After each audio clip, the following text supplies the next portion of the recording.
जय हिंद friends, welcome to the CS mirror. Bihar SSC के आगामी एग्जाम को देखते हुए आज हम लोग प्लेटफॉर्म का प्रैक्टिस सेट स्टार्ट करने जा रहे हैं, जिसमें टोटल 24 प्रैक्टिस सेट है। जैसा कि आप देख रहे हैं, 1 बाय 1 करके हम लोग सारा प्रैक्टिस सेट करेंगे। अगर आप लोग इस चैनल पर फर्स्ट टाइम विजिट कर रहे हैं तो चैनल को सब्सक्राइब कर लें, जिससे कि बिहार एसएससी के बारे में अगर कोई भी वीडियो अपलोड होती है तो उसका नोटिफिकेशन सबसे पहले आपके पास पहुंच जाए। तो आज हम लोग टेस्ट सीरीज 1 करने वाले हैं। तो अगर आप लोग को इसका आंसर पहले से पता हो तो कमेंट बॉक्स में बताते चलें, जिससे आपका भी रिवीजन होते जाएगा। तो चलिए स्टार्ट करते हैं। फर्स्ट नंबर क्वेश्चन है, 16वीं शताब्दी में किस भारतीय शासक ने चांदी का सिक्का जारी किया और इसे रुपये का नाम दिया? तो इसका सही आंसर हो जाएगा शेरशाह सूरी। इसका सही आंसर हो जाएगा शेरशाह सूरी। शेरशाह सूरी ने 2 प्रकार के सिक्के जारी किए थे, एक चांदी का रुपया और तांबे का दाम।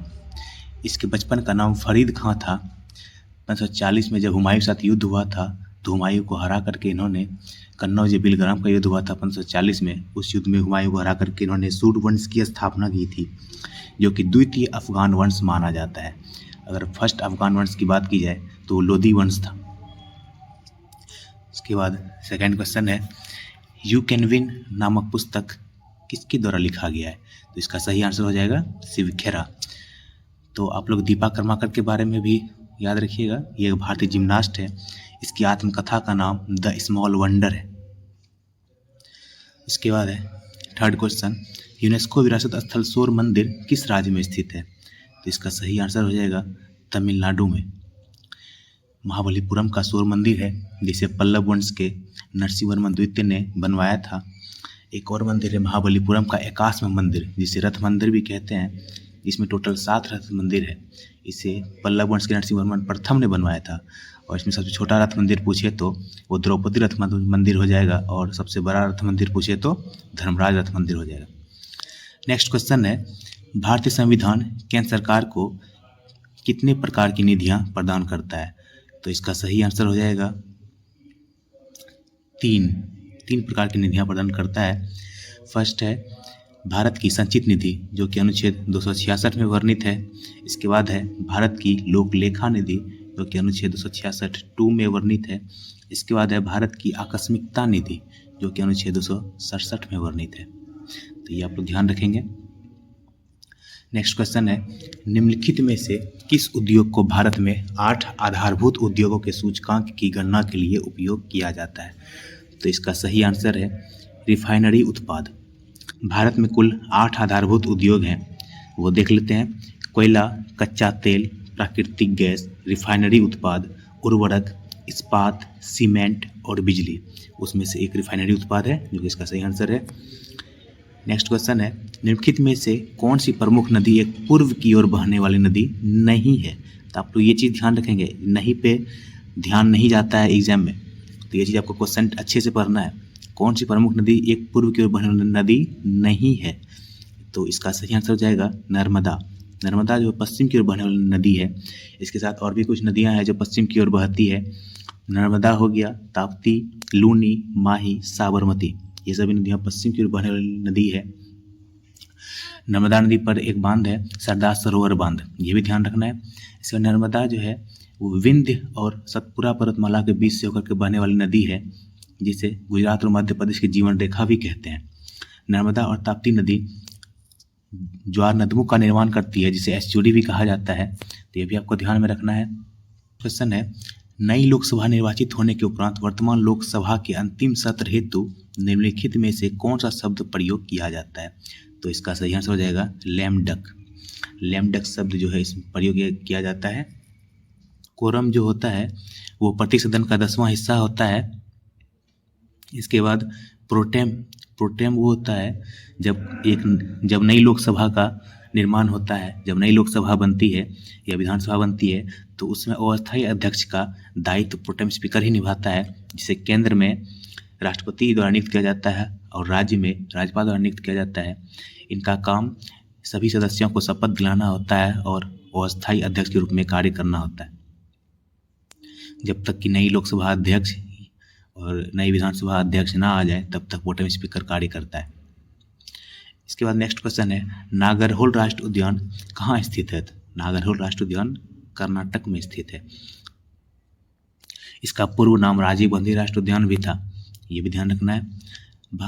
नेक्स्ट क्वेश्चन है, भारत में ब्रिटिश शासन में पहले गवर्नर जनरल कौन थे? तो इसका सही आंसर हो जाएगा वारेन हेस्टिंग्स।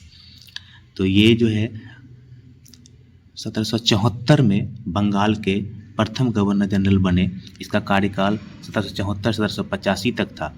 1772 से 74 तक ये बंगाल के गवर्नर भी रह चुके थे। 1773 का जब रेगुलेटिंग एक्ट आया तो उसके द्वारा इसे बंगाल का प्रथम गवर्नर जनरल बनाया गया। 1750 में ये एक क्लर्क के रूप में बंगाल आए थे। उसके बाद ये कासिम बाजार के अध्यक्ष, उसके बाद बंगाल के गवर्नर, फिर बंगाल के गवर्नर जनरल बने। तो आप लोग को कमेंट बॉक्स में एक क्वेश्चन बताना है कि वारेन हेस्टिंग्स के समय एक भू-राजस्व व्यवस्था प्रचलित थी, उस भू-राजस्व व्यवस्था का क्या नाम था? तो आप लोग को ये कमेंट बॉक्स में करके बताना है। इसके बारे में और भी चीज़ याद रख सकते हैं, जैसे कि वारेन हेस्टिंग्स के समय में ही प्रथम अल मराठा युद्ध हुआ था 1775 से 82 तक, जो कि सालबाइक संधि द्वारा समाप्त किया गया था। और द्वितीय अंग्ल मैसूर युद्ध भी इसी के समय में हुआ था 1780 से 84 तक, जिसे मंगलौर संधि द्वारा समाप्त किया गया था। इसके बाद सुरक्षा प्रकोष्ठ की नीति जो है वो वारेन हेस्टिंग्स से ही संबंधित है। इसके बाद वारेन हेस्टिंग्स ने 1781 में कलकत्ता मदरसा की भी स्थापना की थी। इसी के कार्यकाल में 1784 में विलियम जोन्स ने कलकत्ता में एशियाटिक सोसाइटी ऑफ बंगाल की भी स्थापना की थी। उसके बाद पिट्स इंडिया एक्ट 1784 भी वारेन हेस्टिंग्स के समय में ही पारित हुआ था, जिसके विरोध में वारेन हेस्टिंग्स ने इस्तीफा दे दिया था। चलिए नेक्स्ट क्वेश्चन है, भारतीय संविधान का निम्नलिखित में से कौन सा अनुच्छेद राष्ट्रपति पर महाभियोग हेतु प्रक्रिया का प्रावधान करता है? तो राष्ट्रपति पर महाभियोग के लिए जो अनुच्छेद है वो है अनुच्छेद 61। तो इसी के तहत राष्ट्रपति पर महाभियोग लगाया जाता है और राष्ट्रपति को शपथ भी दिलाया जाता है, वो भी आप ध्यान रखेंगे। अनुच्छेद 60 के तहत जो राष्ट्रपति को शपथ दिलाया जाता है, अनुच्छेद 60। इसके बाद है 88 भी हम लोग देख लेते हैं, ये महान्यायवादी सम्मिलित है। अनुच्छेद 88 के तहत महान्यायवादी किसी भी सदन में भाग ले सकता है, बोल सकता है, किंतु वह वोट नहीं दे सकता, अर्थात मत नहीं दे सकता है वो। तो ये अनुच्छेद 88 जो महान्यायवादी सम्मिलित है, ये भी आप ध्यान रखेंगे। अनुच्छेद 73 में संघ की कार्यपालिका शक्ति सम्मिलित है, अनुच्छेद 73।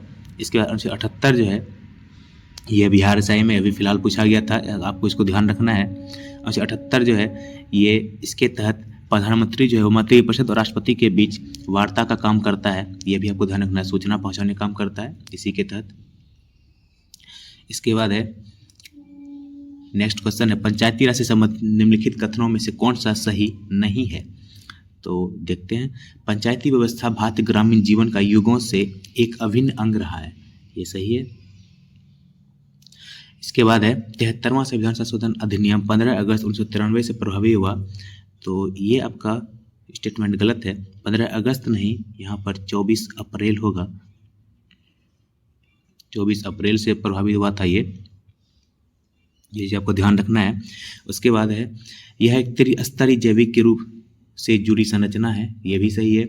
बाद है भारतीय संविधान का अनुच्छेद 243 जी इसके महत्व को बढ़ाता है, तो ये भी सही स्टेटमेंट है।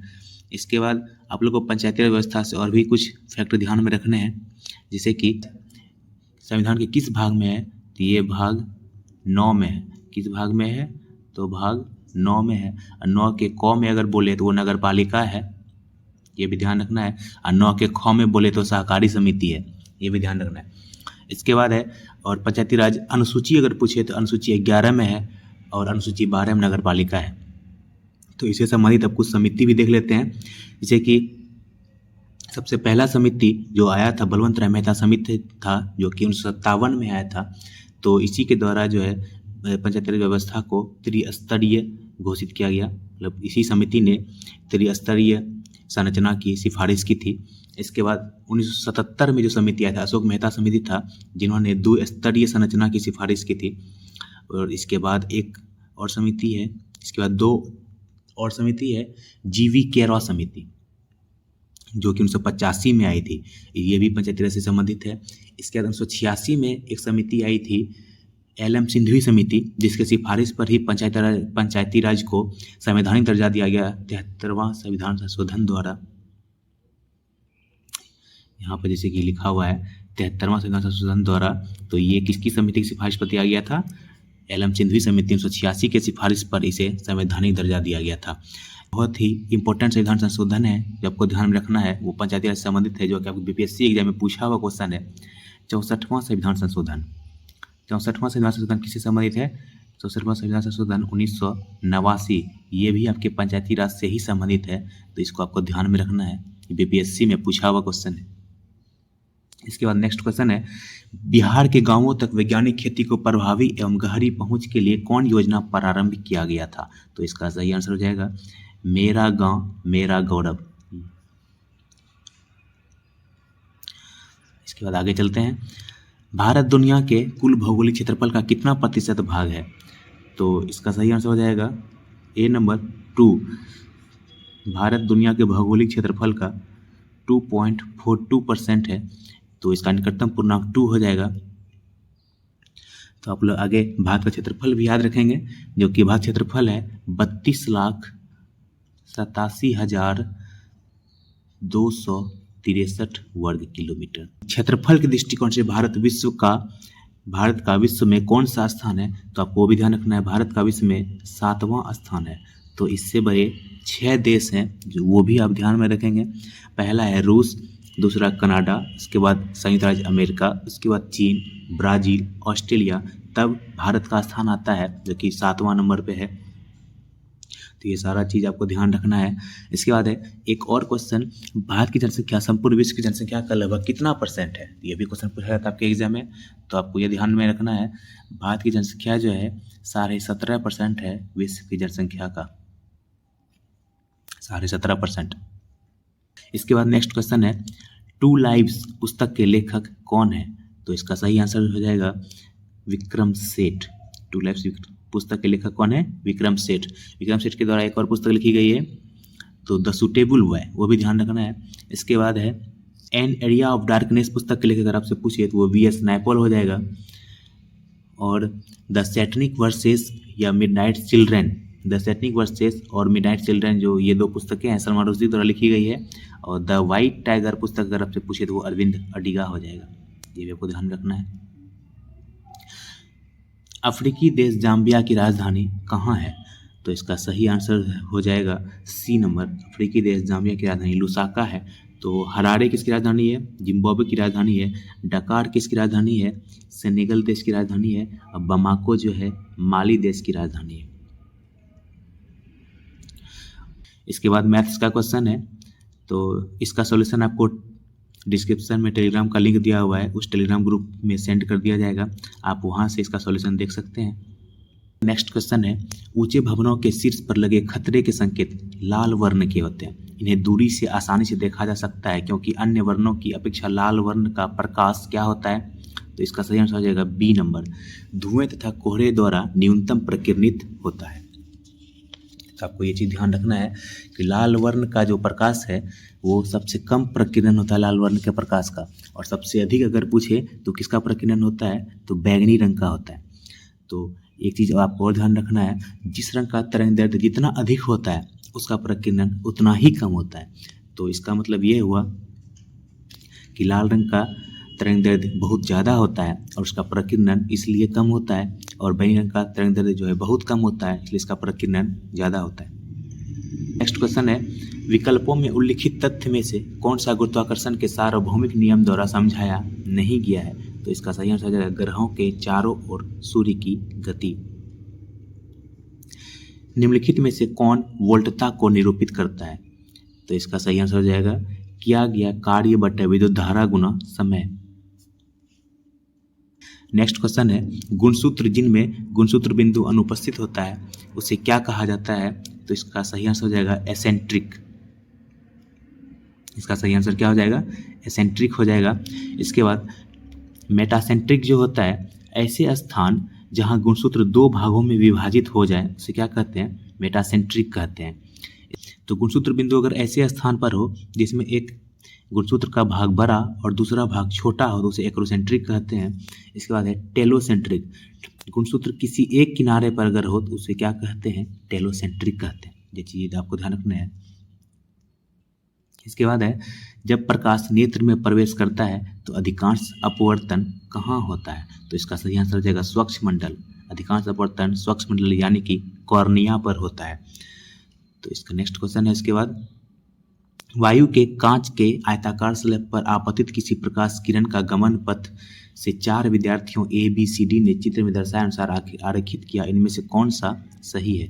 तो इसका सही आंसर हो जाएगा बी नंबर, क्योंकि सभी को पता है कि जब प्रकाश एक माध्यम से दूसरे माध्यम में प्रवेश करती है तो अपने पथ से विचलित हो जाती है। तो इसका आंसर बी सही होगा।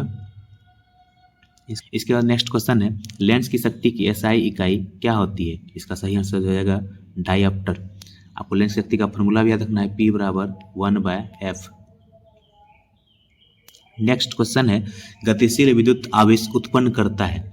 तो इसका सही आंसर हो जाएगा दोनों, विद्युत तथा चुंबकीय क्षेत्र।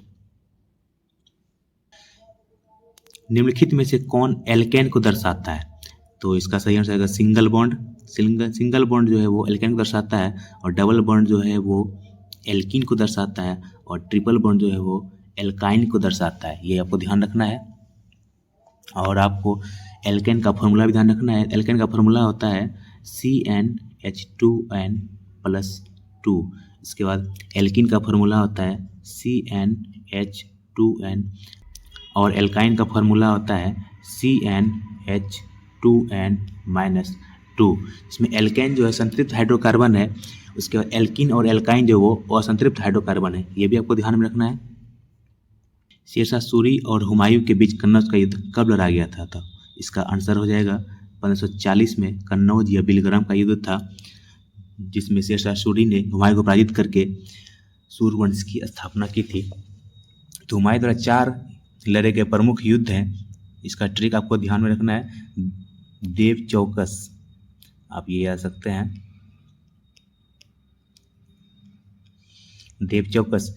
क्योंकि देव से याद रखिएगा देवरा का युद्ध जो 1531 में लड़ा गया था, चौ से चौसा का युद्ध जो 1539 में लड़ा गया था, और क से कन्नौज या बिलग्राम का युद्ध जो 1540 में लड़ा गया था। इसके बाद सौ से सरहिंद का युद्ध जो 1555 में लड़ा गया था, जिस युद्ध में हुमायूं ने सूर साम्राज्य के सिकंदर सूर को पराजित करके पुनः जो अपनी गद्दी हासिल की थी। ये भी आपको ध्यान में रखना है।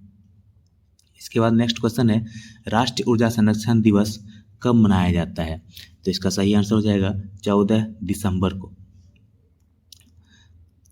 दुनिया के एकमात्र समुद्र का नाम बताइए जिसके पास भूमि सीमा नहीं है।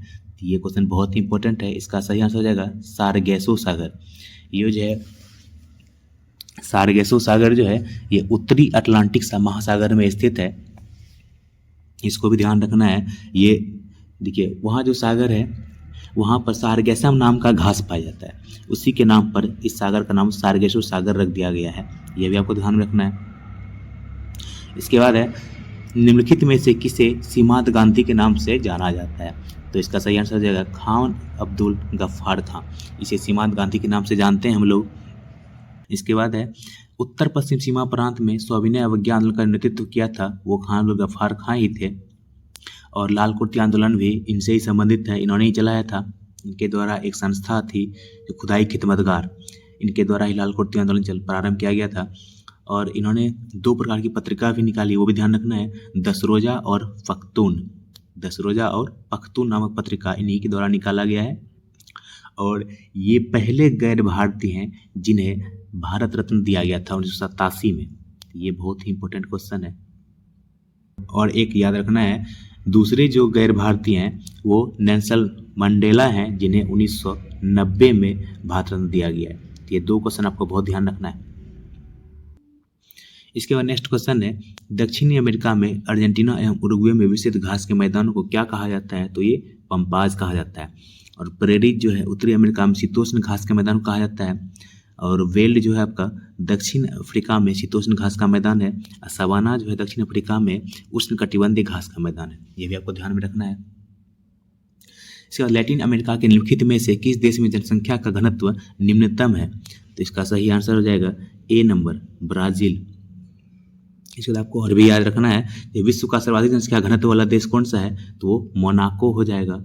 और अगर विश्व का न्यूनतम जनसंख्या घनत्व वाला देश पूछे तो वो मंगोलिया हो जाएगा। यानी सबसे कम जनसंख्या घनत्व किस देश का है, तो मंगोलिया का, और सबसे अधिक जनसंख्या घनत्व अगर पूछे तो मोनाको का। 1857 तक भारत के मुगल सम्राटों का लगभग 200 वर्षों तक निवास स्थान रह चुका था, तो इसका सही आंसर हो जाएगा लाल किला। लाल किला किसने बनवाया था, तो शाहजहां ने बनवाया था। एक और क्वेश्चन जो आपके एग्जाम में बहुत पूछे जाते हैं कि राजधानी को आगरा से दिल्ली कौन ले गया था, तो वो इसका सही आंसर हो जाएगा शाहजहां। शाहजहां का शासनकाल ध्यान रखना है आपको, 1628 से 1658 तक इसका शासनकाल है, आपको ध्यान में रखना है।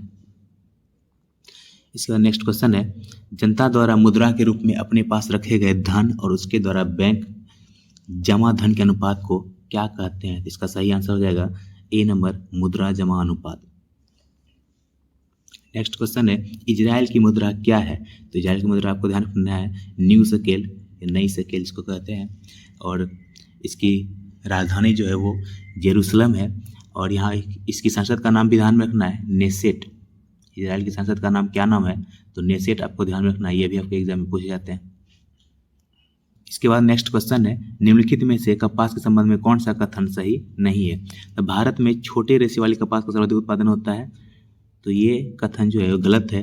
भारत में छोटे रेशे वाली कपास का सर्वाधिक उत्पादन नहीं होता है, भारत में मध्यम रेशे और बड़े रेशे वाली कपास का उत्पादन होता है।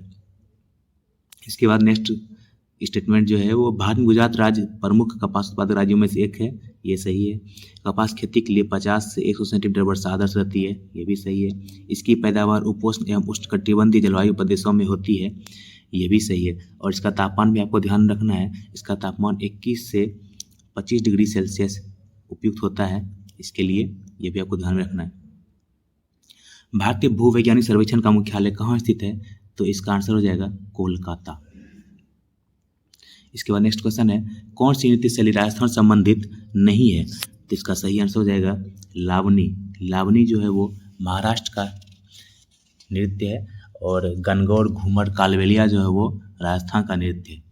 देवघर का दशावतार मंदिर भारत किस राज्य में स्थित है, तो इसका सही आंसर हो जाएगा उत्तर प्रदेश। उत्तर प्रदेश के ललितपुर में देवघर का दशावतार मंदिर है। दशावतार मंदिर जो भगवान विष्णु को समर्पित है, ये भी आपको ध्यान में रखना है।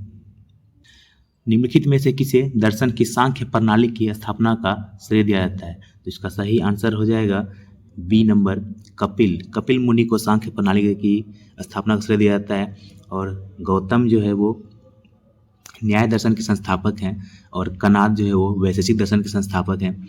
इसके बाद है आपको व्यास के बारे में आपको ध्यान ही होगा, हमारे जो पुराने धर्म ग्रंथ वेद हैं उनके रचिता महर्षि वेद व्यास को ही माना जाता है। नेक्स्ट क्वेश्चन है, जब भारत स्वतंत्र हुआ उस समय भारतीय राष्ट्रीय कांग्रेस के अध्यक्ष कौन थे, तो इसका सही आंसर हो जाएगा जेबी कृपलानी। जब भारत आज़ाद हुआ था तो उस समय जो अध्यक्ष थे भारतीय राष्ट्रीय कांग्रेस के वो जेबी कृपलानी थे। और मौलाना आज़ाद के बारे में आपको ध्यान रखना है, सबसे कम उम्र में जो अध्यक्ष बनने वाले कौन थे, तो मौलाना आज़ाद ही थे। और सबसे अधिक समय तक अगर आप पूछे, सबसे अधिक समय तक भारतीय राष्ट्रीय कांग्रेस के अध्यक्ष कौन रहे थे, तो वो भी मौलाना आज़ाद ही थे। इसके बाद है, सिद्धांत शिरोमणि नामक प्राचीन ग्रंथ निम्नलिखित में से किसने लिखा है, तो इसका सही आंसर हो जाएगा भास्कराचार्य। भास्कराचार्य सिद्धांत शिरोमणि नामक ग्रंथ लिखा है। और आर्यभट्ट के बारे में आपको ध्यान रखना है कि आर्यभट्ट ही पहले गणितज्ञ और खगोलज्ञ थे। आर्यभट्ट कौन थे, गणितज्ञ और खगोलज्ञ। इन्होंने ही बताया था कि पृथ्वी अपनी धुरी पर घूमती है और सूर्य स्थिर है।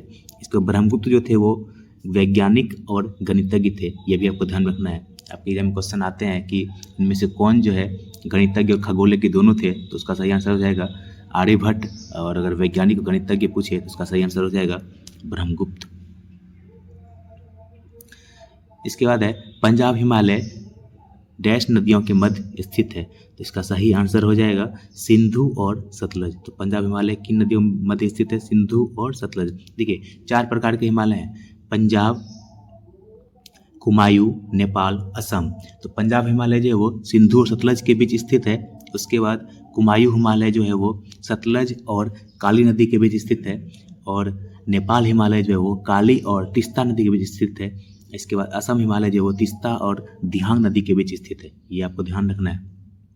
आप नदी का सीरीज याद रख सकते हैं, सिंधु सतलज काली तीस्ता दिहांग, सिंधु सतलज काली तीस्ता दिहांग। तो सिंधु और सतलज पंजाब हिमालय, सतलज और काली कुमायूं हिमालय, काली और तीस्ता नेपाल हिमालय, और तीस्ता और दिहांग असम हिमालय। इस तरह से आप याद रख सकते हैं। 19वें एशियाई खेल में भारतीय महिला क्रिकेट टीम ने कौन सा पदक प्राप्त किया है? इसका सही आंसर हो जाएगा ए नंबर। भारतीय महिला क्रिकेट टीम ने श्रीलंका क्रिकेट टीम को हरा करके स्वर्ण पदक प्राप्त किया, यह भी आपको ध्यान में रखना है। इसके बाद नेक्स्ट क्वेश्चन है, बिहार में सोन नदी का प्रवेश किस जिला में होता है? तो इसका सही आंसर हो जाएगा बी नंबर। बिहार में सोन नदी का प्रवेश रोहतास जिला में होता है। बिहार में कुल कितने रामसर साइट्स हैं? तो बिहार में कुल एक ही रामसर साइट्स है, ये आपको ध्यान में रखना है। और ये कहाँ है? तो बेगूसराय जिला में है। तो बेगूसराय जिले में जो रामसर साइट है उसका नाम क्या है? तो कांवर ताल झील। इसके बाद अगर आपसे पूछे भारत में कुल कितने रामसर साइट्स हैं, तो भारत में टोटल 75 रामसर साइट्स हैं, ये आपको ध्यान रखना है। आज़ादी का अमृत महोत्सव जो मनाया गया था, 75वां अमृत महोत्सव, और 75 रामसर साइट्स भी हो गए हैं। इसके बाद है, और रामसर साइट्स जो है सबसे ज़्यादा किस राज्य में है? तो वो तमिलनाडु में, ये आपको ध्यान रखना है। टोटल 14 रामसर साइट्स है जो तमिलनाडु में स्थित है। डैश द्वारा फतेहपुर सीकरी को मुगल साम्राज्य की राजधानी के रूप में स्थापित किया गया था? तो इसका सही आंसर हो जाएगा अकबर द्वारा फतेहपुर सीकरी को मुगल साम्राज्य की राजधानी के रूप में स्थापित किया गया था। अकबर ने गुजरात विजय के उपलक्ष्य में फतेहपुर सीकरी में बुलंद दरवाजा का निर्माण भी करवाया था, यह भी आप ध्यान में रखेंगे। इसके बाद नेक्स्ट क्वेश्चन है, प्रधानमंत्री सहित मंत्रिपरिषद में मंत्रियों की कुल संख्या लोकसभा के सदस्यों की कुल संख्या के डैश से अधिक नहीं हो सकती है? तो इसका आंसर हो जाएगा 15% से अधिक नहीं हो सकती है। 91वां संविधान संशोधन जो आया था 2003 में, इसी के द्वारा निर्धारित किया गया था कि लोकसभा और विधानसभा के कुल सदस्यों का 15% से अधिक मंत्रियों संख्या नहीं हो सकती है। और अगर छोटा राज्य है तो वहाँ पर 12 मंत्रियों से कम इसकी संख्या नहीं होगी, ये भी आपको ध्यान में रखना है। इसके बाद है, सिकंदर की मृत्यु के बाद चंद्रगुप्त मौर्य द्वारा पराजित हुए सिकंदर के सेनापति का नाम क्या था? तो इसका सही आंसर हो जाएगा सेल्यूकस निकेटर। तो इन्हीं की जो पुत्री थी कार्नेलिया, इसी से चंद्रगुप्त मौर्य का विवाह भी हुआ था, यह भी आपको ध्यान में रखना है। और चंद्रगुप्त मौर्य के समय में जो मेगास्थनीज आया था वो सेल्यूकस निकेटर का ही राजदूत था, यह भी आपको ध्यान में रखना है। और उसका सेल्यूकस निकेटर ने चंद्रगुप्त मौर्य को काबुल, कांधार, हेरात और मकरान दिया था, यह भी आपको ध्यान में रखना है। और इसके बाद जो है, प्लूटार्क के अनुसार चंद्रगुप्त मौर्य ने सेल्यूकस को 500 हाथी उपहार दिया था, यह भी आपको ध्यान रखना है। चंद्रगुप्त मौर्य और सेल्यूकस के बीच हुए युद्ध का वर्णन किसने किया है? तो एपियानस ने किया है। नेक्स्ट क्वेश्चन है, भारतीय संविधान का 15वां भाग निम्नलिखित में से किससे संबंधित है? तो 15वां भाग जो है वो निर्वाचन से संबंधित है। तो भारत संविधान में अनुच्छेद 324 से 329 तक जो है वो निर्वाचन का वर्णन किया गया है, ये 15वां भाग में है। इसके बाद है, संविधान संशोधन जो है वो कौन से भाग में है? ये भाग 20 में है। इसके बाद आपातकालीन उपबंध जो है ये भाग 18 में है, ये भी आपको ध्यान में रखना है। भाग 18 में 352 से 360 तक आपातकालीन उपबंध दिया हुआ है। और राजभाषा अगर आपसे पूछे तो भाग 17 में है, अनुच्छेद 343 से 351 तक, ये भी आपको ध्यान में रखना है। नेक्स्ट क्वेश्चन है, कोरोमंडल का मैदान भारत की डैश दिशा में अवस्थित है? तो यहाँ पर एक चीज़ आप एक चीज़ नोटिस कीजिए, भारत की किस दिशा में पूछ रहा है, यानी आपका ये दिशा पूछ रहा है, ना कि आपका किनारा पूछ रहा है, समुद्र तट नहीं पूछ रहा है, ये दिशा पूछ रहा है। तो इसका आंसर आप पूर्वी नहीं मारना है, इसका सही आंसर हो जाएगा दक्षिणी दिशा में स्थित है। भारत की दक्षिणी दिशा में कोरोमंडल तट अवस्थित है। अगर आपसे किनारा पूछता या तट पूछता तो इसका तब आंसर होता पूर्वी तट पे स्थित है। तो आपको ये चीज़ ध्यान रखना है। और अगर आपसे मालाबार तट आपसे पूछे तो केरल साइड है, तो वो हो जाएगा। अगर दिशा पूछे तो वो भी दक्षिण में ही होगा, लेकिन आपसे अगर तट पूछे तो वो आपके पश्चिमी तट पर अवस्थित है। इसके बाद है, निम्नलिखित में से किस राज्य का एक प्रसिद्ध लोक नृत्य दुमहल है? इसका सही आंसर रहेगा बी नंबर, जम्मू और कश्मीर। एक जनजाति आपको याद होगी, जो रौफ जनजाति है वो जम्मू और कश्मीर में पाई जाती है, इसी के द्वारा दुमहल नृत्य किया जाता है, ये आपको ध्यान रखना है। नेक्स्ट क्वेश्चन है, भारत की किस पंचवर्षीय योजना में प्राथमिकता को विकास से हटाकर प्रतिरक्षा की ओर केंद्रित किया गया? इसका सही आंसर रहेगा तीसरी पंचवर्षीय योजना। तो भारत में पंचवर्षीय योजना का शुभारंभ कब हुआ था? तो पहली पंचवर्षीय जो थी 1951 से 1956 तक चली थी। उसके बाद दूसरी जो थी 56 से 61 तक, और तीसरी जो थी वो 61 से 66 तक। इसके बाद जो है योजना अवकाश लाया गया था जो 66 से 67, 67 से 68 और 68 से 69 तक था। तो ये तीसरी पंचवर्षीय योजना में, जब तीसरी पंचवर्षीय योजना आई थी 1961 से 66 तक, तो उस समय आपको याद होगा कि 1962 में भारत और चीन के बीच युद्ध हो गया, और उसके बाद 1965 में भारत पाकिस्तान के बीच युद्ध हुआ। तो इसी वजह से जो है प्राथमिकता को विकास से हटा करके प्रतिरक्षा की ओर केंद्रित कर दिया गया था। तो नेक्स्ट क्वेश्चन है, नए संसद भवन में प्रस्तुत महिला आरक्षण विधेयक नारी शक्ति वंदन अधिनियम के तहत महिलाओं के लिए कितने प्रतिशत आरक्षण का प्रावधान किया गया है? तो इसका सही आंसर हो जाएगा 33%। 78 का बी नंबर हो जाएगा 33%। आपको इसका जो है विधेयक भी ध्यान रखना है। ये जो है 128वां संविधान संशोधन विधेयक के तहत इसको किया गया है, ये भी आपको ध्यान में रखना है। इसके बाद है, स्वतंत्र भारत के प्रथम मंत्रिमंडल के संदर्भ में निम्नलिखित में से कौन सा युग्म सुमेलित है? तो इसका सही आंसर हो जाएगा बी नंबर। श्यामा प्रसाद मुखर्जी उद्योग और आपूर्ति मंत्री थे। स्वतंत्र भारत के प्रथम मंत्रिमंडल जो गठन किया गया था, इसमें श्यामा प्रसाद मुखर्जी जो है उद्योग एवं आपूर्ति मंत्री थे, आपको ध्यान रखना है। राजेंद्र प्रसाद जो है वो खाद्य एवं कृषि मंत्री थे, और राजकुमारी अमिताभ कौर जो है वो स्वास्थ्य मंत्री थी, शिक्षा मंत्री नहीं थी।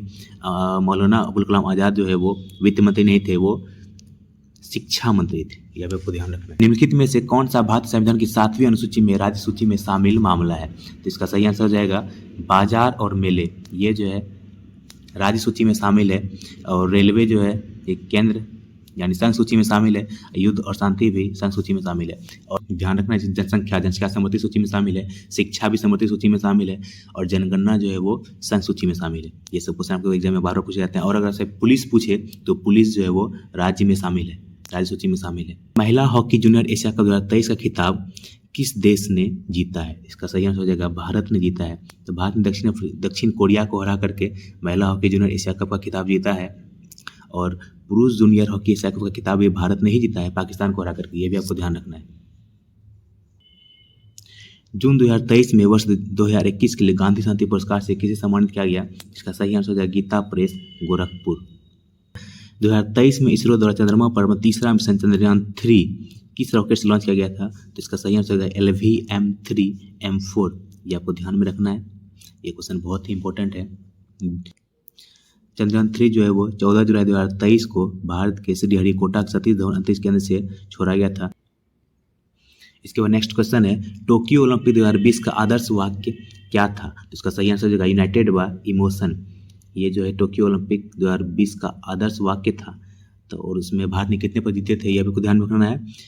1, 2, 4। तो एक जो है ये गोल्ड था, और 2 जो है सिल्वर, और 4 जो है ये ब्रॉन्ज था। ये आपको ध्यान में रखना है। टोटल 7 पदक भारत ने जीते थे टोक्यो ओलंपिक में। और भारत का रैंक क्या था? तो ये 48 रैंक था भारत का। ये भी आपको ध्यान रखना है। महिला उद्यमिता दिवस प्रतिवर्ष कब मनाया जाता है? तो इसका सही आंसर हो जाएगा ए नंबर। 19 नवंबर को महिला उद्यमिता दिवस मनाया जाता है।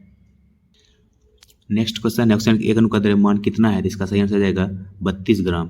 तो O2 होता है ऑक्सीजन का फार्मूला, तो 16 × 2 हो जाएगा 32 ग्राम। ये आपको ध्यान रखना है।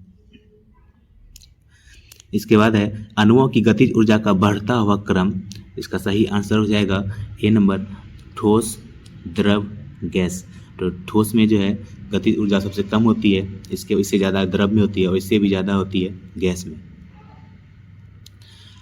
नेक्स्ट क्वेश्चन है, निम्नलिखित में से किस अम्ल के एकत्रित होने से मांसपेशियों में थकान होती है? तो इसका सही आंसर हो जाएगा लैक्टिक अम्ल। इसके बाद है, विसर्जन नली में कैथोड किरणों को उत्पन्न करने के लिए कौन सा वायु दाब सही है? इसका सही आंसर हो जाएगा D number, 0.001 mmHg। Next question है, निम्नलिखित में से कौन सा कथन गलत है? में से कौन सा कथन गलत है? तो अधातुएं आयन धन आयन बनाती है, ये क्वेश्चन गलत है। बाकी अधातुएं ऋण आयन बनाती है, ये सही है। अधातुएं विद्युत की कुचालक होती है, ये भी सही है। और अधातुएं अम्लीय ऑक्साइड बनाती है, ये भी सही है। इसके बाद है, एक्टिनाइड श्रेणी में 14 तत्व हैं, निम्नलिखित में से कौन सा तत्व इस श्रेणी का सदस्य नहीं है? एक्टिनाइड श्रेणी जो है वो आवर्त सारणी सबसे नीचे की ओर पाई जाती है। इसमें जो है थूलियम जो है ये एक्टिनाइड श्रेणी का सदस्य नहीं है, ये आपको ध्यान में रखना है। आधुनिक आवर्त सारणी मोसले द्वारा दिया गया है जो परमाणु संख्या पर आधारित है, ये भी आपको ध्यान में रखना है। इसके बाद है निम्नलिखित में से कौन सा कथन सही है, तो इसका सही आंसर हो जाएगा, देखते हैं, ठोस CO2 को सूखी बर्फ के रूप में जाना जाता है, तो ये सही है। या ठोस CO2 सीधे तरल रूप में बदल जाती है, ये गलत है। ठोस CO2 सीधे तौर पर गैस के रूप में बदल जाती है, ये भी सही है। इसका सही आंसर हो जाएगा 1 और 3 सही है, 2 गलत है, डी नंबर हो जाएगा इसका सही आंसर। नेक्स्ट क्वेश्चन है NaCl के घोल में लवण का सांद्रण बढ़ाने पर निम्नलिखित में से किस गुणधर्म के परिवर्तित ना होने की आशा करेंगे, इसका सही आंसर हो जाएगा अपर्तनांक। तो अपर्तनांक परिवर्तित नहीं होता है, ये चीज़ आपको ध्यान में रखना है, याद है। और किस रंग का अपर्तनांक सबसे कम होता है, तो लाल रंग का, और बैंगनी रंग का अपर्तनांक जो सबसे अधिक होता है, ये भी आपको ध्यान में रखना है। नेक्स्ट क्वेश्चन है लाइकोपोडियम ट्रैकियोफाइटा किस उपसंघ का सदस्य है, तो इसका सही आंसर हो जाएगा लाइकोप्सिडा। दमा मानव शरीर के डैश का विकार है, तो दमा मानव शरीर के श्वसन तंत्र का विकार है, ये आपको ध्यान में रखना है। नेक्स्ट क्वेश्चन है निम्नलिखित में से कौन सा वर्ग आहार श्रृंखला का संगठक नहीं होता है, इसका सही आंसर आएगा 2 और 3, ये जो है आहार श्रृंखला का संगठक नहीं है, ये चीज़ आपको ध्यान रखना है। सी नंबर 2 और 3 जो है आहार श्रृंखला का संगठक नहीं है। नेक्स्ट क्वेश्चन है एंटीबायोटिक्स के बारे में इनमें से कौन सा कथन सही नहीं है, इसका सही आंसर हो जाएगा सी नंबर, एंटीबायोटिक्स के दुष्प्रभावों में चेचक, फाइलेरिया और डिप्थीरिया शामिल हो सकते हैं, ये गलत है। एंटीबायोटिक्स विषाणुओं के विरुद्ध प्रभावी नहीं होते हैं, ये सही है। एंटीबायोटिक्स जुकाम एवं फ्लू में प्रभावी नहीं होते हैं, ये भी सही है, क्योंकि जुकाम और फ्लू वायरस से ही होने वाले रोग हैं। इसके बाद एंटीबायोटिक्स के दुष्प्रभावों में चेचक, फाइलेरिया और डिप्थीरिया शामिल हो सकते हैं, ये इसका सही आंसर होगा। ये कोई कथन गलत है, इसलिए इसका सही आंसर सी नंबर हो जाएगा। एंटीबायोटिक्स जीवाणुजनित रोगों के विरुद्ध प्रभावी होते हैं, तो ये भी सही कथन है। बाद है यदि एक आनुवंशिक रोग लक्षण प्ररूपी सामान्य किंतु वाहक मादा से कुछ नर संततियों से स्थानांतरित होता है, तो वो रोग कौन सा है, इसका सही आंसर हो जाएगा डी नंबर, वो रोग लिंग संलग्न और प्रभावी रोग होता है। नेक्स्ट क्वेश्चन है निम्नलिखित कथनों में से कौन सा कथन सही नहीं है, तो इसका सही आंसर हो जाएगा बी नंबर, हरे पौधे अपना भोजन कार्बनिक यौगिकों से प्राप्त करते हैं। नेक्स्ट क्वेश्चन है HIV का इलाज नहीं होने पर डैश हो सकता है, इसका सही आंसर हो जाएगा एड्स हो सकता है। आपको एक चीज़ और ध्यान रखना है, एड्स के लिए कौन सा टेस्ट किया जाता है, तो एड्स के लिए एलिसा टेस्ट किया जाता है, ये भी आपको ध्यान में रखना है। तो फ्रेंड्स आज का ये सेट यहीं पर ख़त्म होता है। आप लोग कमेंट बॉक्स में ज़रूर बताएं आपको ये मेरा प्रयास कैसा लगा, और अगर अच्छा लगा तो इसे अपने दोस्तों के भी ज़रूर शेयर करें। तो मिलते हैं अगले सेट में, तब तक के लिए जय हिंद जय भारत।